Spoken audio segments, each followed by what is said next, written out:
Oke, assalamualaikum warahmatullahi wabarakatuh. Jumpa lagi dengan saya Dani Abdul Ghani, founder Sahabat Sinergi Brilliant Team. Salam sukses luar biasa dan selalu jadi yang terbaik.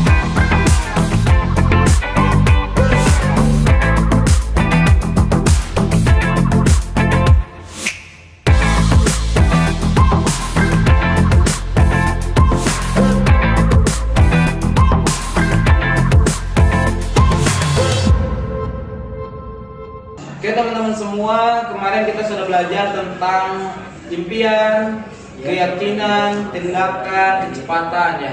Dan sekarang yang kelima adalah tentang pembelajaran.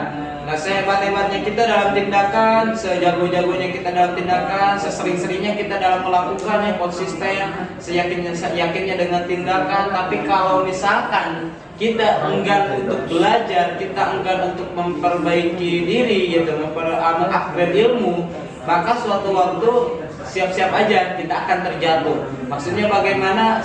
Seperti halnya mangga, ketika mangga itu udah masak, maka ia akan jatuh dari pohonnya. Nah, kalau misalkan kita merasa mangga kita masih muda gitu, kita istilahnya menganggap diri kita masih kurang ilmu, masih banyak ilmu yang harus kita pelajari, kita merasa istilahnya kita harus memperbaiki diri terus, maka insya Allah kita akan terus belajar gitu, memasakkan diri ya. Nah, untuk itu bagi teman-teman semua, janganlah jadi mangga masak, tapi jadilah mangga muda yang mau belajar gitu, untuk mematangkan diri terus menerus. Nah, untuk teman-teman semua, ketika Anda mau belajar, saya yakin dan percaya apapun yang Anda impikan, apapun yang Anda inginkan itu bisa tercapai. Karena seorang yang sukses pasti mereka tidak pernah berhenti belajar, meskipun mereka sudah memiliki apa yang mereka impikan. Nah, seperti halnya alhamdulillah saya pribadi semenjak saya SMK, saya mengalami kehidupan yang sangat sulit, dimana ketika saat itu orang tua saya, ya almarhum ibu, waktu itu lagi sakit, terus kemudian bapak udah nggak bekerja juga, cuma istilahnya jual suluh, yang intinya hanya untuk cukup buat pribadinya sendiri. Akhirnya saya berpikir saya harus bisa mandiri, gitu. Nah, akhirnya dari sejak saat itulah saya mau istilahnya belajar bagaimana caranya supaya bisa merubah kehidupan terus menerus bisa menjadi lebih baik lagi. Saya udah baca buku mungkin lebih dari ratusan buku ya. Istilahnya saya udah mengorbankan investasi untuk belajar, untuk tindakan mungkin sampai minus juga tahun 2017 ratusan juta gitu. Jadi tidak mudah gitu untuk menjadi saya saat ini gitu. Jadi kalau misalkan teman-teman melihat saya saat ini itu salah gitu. Karena saya dulu hanya seorang pemalu, seorang yang pendiam, seorang yang introvert ya, istilahnya gak terbuka dengan orang lain, tertutup gitu.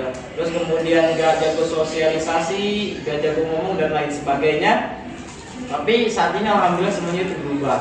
Jadi kalau misalkan masa lalu saya, kalau misalkan dibicarakan untuk sukses itu sangat nggak mungkin. Bahkan saya pribadi pun berpikir saya yang penting nanti setelah lulus sekolah saya kerja, terus kemudian saya dapat gaji gitu. Saya yang penting bisa membantu orang tua. Nggak perlulah mewah-mewah, nggak perlulah punya mobil, nggak perlulah istilahnya berpikir terlalu besar dan lain sebagainya. Namun setelah saya istilahnya ternyata tahu tentang kehidupan, saya belajar dan saya terus belajar, dan apa yang terjadi semua itu bisa berubah gitu. Ternyata hak sukses itu hak semua orang.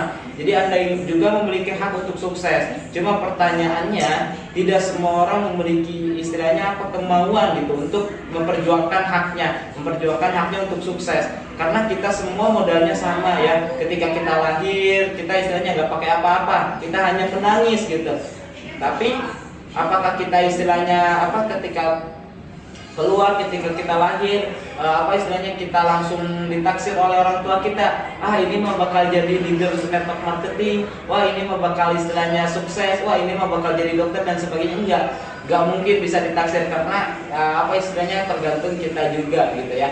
Jadi untuk teman-teman semua, sukses itu adalah pilihan Anda. Ketika Anda memilih sukses, pasti Anda harus mau berjuang. Nah, terutama dengan belajar. Anda harus mau belajar. Ketika Anda gagal, bukannya trauma, tapi harusnya belajar. Kenapa? Karena dari situ ada pembelajaran, Anda sudah untung gitu, daripada ada mereka yang tidak pernah berani mencoba. Nah, saya pribadi ketika saya minus sampai ratusan juta, saya justru bersyukur, saya alhamdulillah. Kenapa? Karena saya ngalamin itu. Mungkin kalau misalkan orang lain ya istilahnya udah mengalami mungkin ada yang lebih dari saya, mungkin sampai miliaran dan sebagainya gitu. Tapi yang saat itu saya berpikir, wah alhamdulillah nih saya ngalamin ini gitu. Kenapa? Karena dengan mengalami ini pasti ada hikmahnya, pasti ada pembelajarannya. Karena belum tentu orang lain dipercaya oleh Yang Maha Kuasa untuk minus sampai ratusan juta, bahkan minus puluhan juta juga udah pusing gitu, minus jutaan juga udah pusing, buat bayar angsuran juga udah pusing gitu.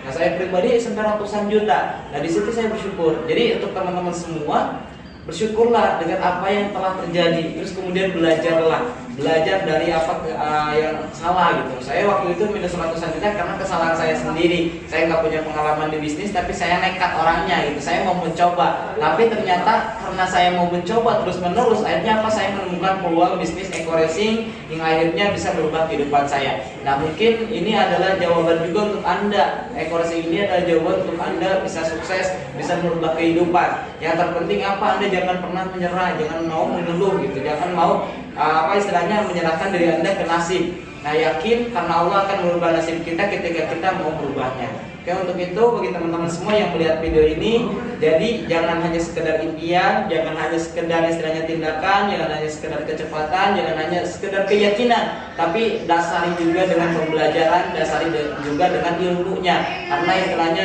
ilmu itu penting gitu. Karena ilmulah yang akan mengangkat derajat kita. Tapi ilmu tanpa tindakan juga bohong, ilmu tanpa keyakinan juga bohong gitu. Banyak orang yang tahu tentang ilmu sedekah, tapi mereka tidak meyakininya tentang sedekah tersebut. Akhirnya orang apa? Akhirnya takut nih ketika misalkan kita punya uang 100 ribunya, terus kemudian ada orang yang benar-benar membutuhkan gitu, membutuhkan sekali uang itu daripada kita. Nah mungkin kita berpikir kembali, wah sayang sekali kalau misalnya disedekahkan, nanti saya makan gimana, nanti saya kayak jadi gimana. Nah itu artinya apa? Kita belum yakin.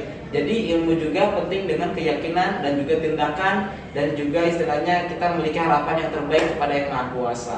Oke, mungkin ini istilahnya jadi sesuatu yang bermanfaat buat teman-teman semua, karena saya sendiri pun sama masih belajar juga. Apa yang istilahnya saya katakan, kalau misalkan ini gak bermanfaat buat Anda, atau misalkan Anda memiliki ilmu yang lebih, silahkan sharing dengan yang lain, karena saya niatnya untuk berbagi. Untuk itu bagi teman-teman semua yang melihat video ini, semoga ini bermanfaat. Sekian dari saya, wabillahi taufiq wal hidayah. Wassalamualaikum warahmatullahi wabarakatuh.